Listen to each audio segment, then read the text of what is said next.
आज आपण धाराशिव शहरामध्ये जिल्हाधिकारी कार्यालयाच्या समोर आलेलो आहोत। आज फॉर्म मागे घेण्याची तारीख आहे आणि आज एका कार्यकर्त्याने फॉर्म माघारी घेतलेला आहे। त्यांचे नाव, गाव आणि अर्ज कुणाचा मागे घेतला आहे ते आपण त्यांना विचारूया। सर, आपलं नाव काय पूर्ण? नंदकुमार मनोरमा प्रतापराव गवारे। बोला गवारे साहेब, आज हा फॉर्म कुणाचा वापस घेतलेला आहे? आमदार विक्रम काळे साहेबांनी 40 उस्मानाबाद लोकसभा मतदारसंघामधून अपक्ष उमेदवारी अर्ज दाखल केलेला होता। सदर अर्ज आदरणीय साहेबांच्या आदेशानुसार मागे घेण्यात येत आहे। मग विक्रम काळे साहेबांनाच उमेदवारी देण्याचं ठरलं होतं, नेमकं कुठं खातं बिघडलं? आदरणीय आमदार विक्रम काळे साहेबांनाच उमेदवारी देण्याचं पक्क झालेलं होतं, परंतु सामोपचाराने सर्वांनी मिळून, नेत्यांनी आणि विक्रम काळे साहेबांनी बसून सर्वानुमते ठरवून आदरणीय अर्चनाताई राणा जगजितसिंह पाटील साहेबांना उमेदवारी देण्याचं सर्वानुमते ठरल्यामुळे आमचे आमदार आदरणीय विक्रम काळे साहेबांनी स्वतःचा अर्ज मागे घेतलेला आहे। अर्चनाताई पाटील यांचा आणि राष्ट्रवादीचा काहीही संबंध नव्हता। त्यांचे पती भाजपामध्ये होते आणि तुमच्या राष्ट्रवादी अजित पवार गटाच्या या उमेदवार नव्हत्या। विक्रम काळेच खरे उमेदवार होते, तरीसुद्धा भाजपमधून डायरेक्ट अजित पवार राष्ट्रवादी गटामध्ये प्रवेश देऊन त्यांना तिकीट दिलं। मग राष्ट्रवादीच्या अजित पवार गटाच्या कार्यकर्त्यावर अन्याय नाही का? आपण म्हणाल्याप्रमाणे अर्चनाताई आणि राष्ट्रवादीचा काहीही संबंध नाही असं नव्हे।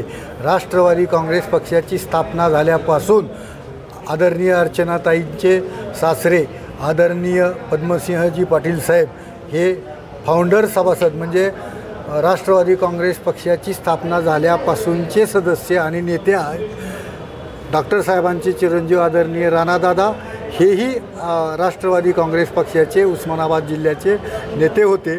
मधल्या काही कालावधीमध्ये राणादादांनी भारतीय जनता पक्षामध्ये जरी प्रवेश केलेला असला तरी भारतीय जनता पक्ष आणि आमचा आत्ताचा राष्ट्रवादी काँग्रेस पक्ष हे मित्रपक्ष आहेत।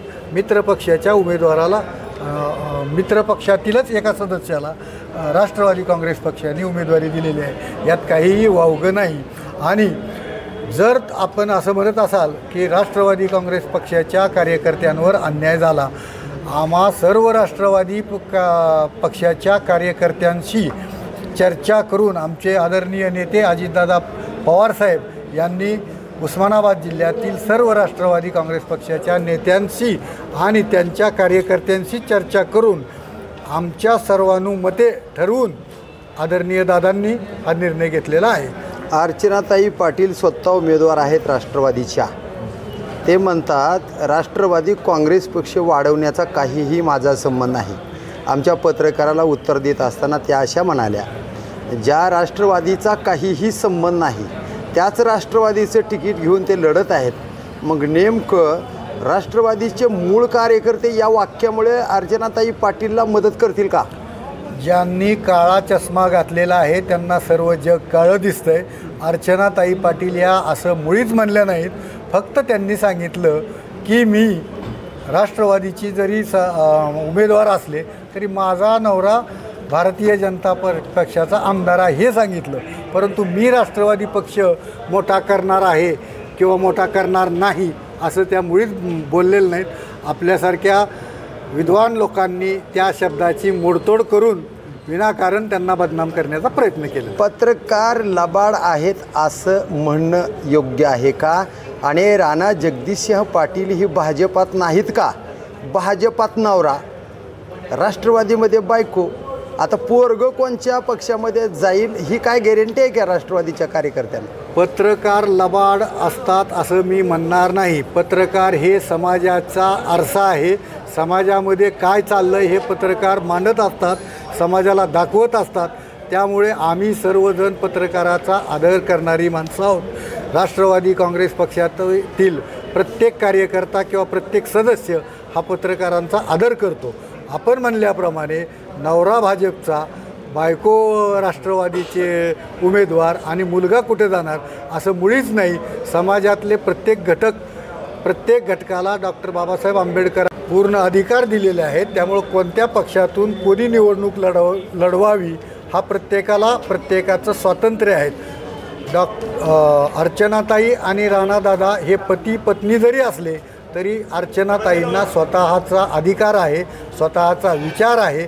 त्यांनी कोणत्या पक्षात उमेदवारी घ्यावी, कोणती निवडणूक लढवावी हे सगळे अधिकार आदरणीय राणादादांनी त्यांना स्वतःला दिलेले आहेत. आदरणीय सावंतसाहेब म्हणाले की हा पारंपरिक मतदारसंघ सेनेचा आहे, तरीसुद्धा सेनेच्या या मतदारसंघावर अन्याय झाला आहे. यापुढे अन्याय झाला तर मुळीच मी खपवून घेणार नाही. मग तानाजी सावंत गटाचे कार्यकर्ते राष्ट्रवादी काँग्रेस पक्षाच्या अर्चनाताई पाटील या उमेदवाराला मतदान करतील का? आदरणीय तानाजीराव सावंत हे उस्मानाबादचे पालकमंत्री आहेत. ते आमचे नेते आहेत, महाराष्ट्राचे नेते आहेत. त्यांनी मांडलेला विचार सत्य आहे. परंतु आम्ही म्हणजे राष्ट्रवादी काँग्रेस पक्ष, तानाजी सावंत साहेबांची शिवसेना आणि भारतीय जनता पक्ष हे आम्ही सर्व मित्रपक्ष आहोत. त्यामुळे आम्ही कोणीही कुणाचे शत्रू नाहीत. तानाजी सावंत हे फार मोठ्या मनाचे नेते आहेत. तानाजी सावंत साहेबांनीच आत्ताचे जे खासदार आहेत ओमराजे निंबाळकर यांना खासदार करण्यामध्ये तानाजी सावंत साहेबांचा सिंहाचा वाटा आहे. तानाजी सावंत साहेबांनी ज्यांना खासदार करायचं आहे, ज्यांना आमदार करायचं आहे असं ठरवलं तो उस्मानाबाद जिल्ह्यामधून आमदार खासदार होणार आहे हे निश्चित. आणि आदरणीय तानाजी सावंत साहेबांनी अर्चनाताई पाटील यांना खासदार करण्याची शपथ घेतलेली आहे किंवा शब्द दिलेला आहे. त्यामुळं अर्चनाताई पाटील या उस्मानाबाद धाराशिवच्या खासदार होणार आहेत, यात काडी मात्र शंका नाही. तर हे आहेत नंदकुमार गवारे, अजित पवारांचे एकनिष्ठ कार्यकर्ते आहेत. ते आज विक्रम काळेसाहेब यांचा फॉर्म माघारी काढण्यासाठी आले होते.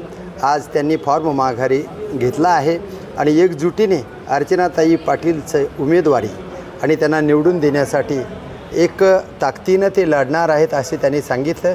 बघूया या विभाजित झालेल्या पक्षाच्या अर्चनाताई पाटील उमेदवार निवडून आणण्यासाठी हा गट महायुती कशा पद्धतीने लढते ते येणाऱ्या काळात म्हणजे 7 तारखेला आणि निकाल 4 जूनला आहे. बघूया येणाऱ्या काळामध्ये काय होते ते. धन्यवाद धाराशिवकर, धन्यवाद उस्मानाबादकर.